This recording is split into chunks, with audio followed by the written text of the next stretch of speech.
В продължение на няколко вдъхновяващи дни, село Баня със своята тишина, природа и неподправен вид се превърна в творческа сцена за 12 талантливи художници.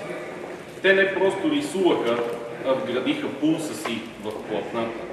Пречупиха през своето въображение красотата на мястото и я превърнаха в изкуство, което днес имаме удоволствието да видим. Настоящата изложба е не просто кулминация на творческият процес. Тя е жива среща между публиката и художника, между душата на твореца и красивият дух на Средногорието. Особена стойност на изложбата придава и предстоящото публикуване на всички картини в художествена обложка. Още един начин посланията на това изкуство да достигнат до по-широка публика, да се съхранят и да се предадат във времето.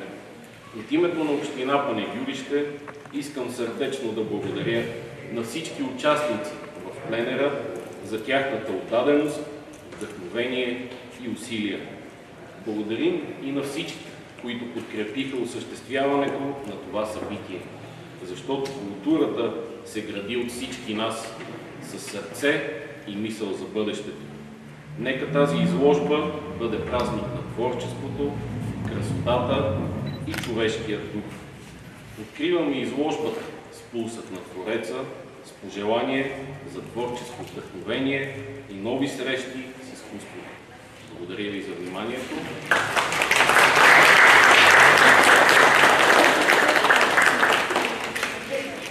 Сега можете да разгледате изложбата, да се докоснете до красотата и до чувствата, които нашите прекрасни автори са въплатили в своите творби. Те също присъстват тук, така че ще имате възможности да се запознаете с тях. Ако искате.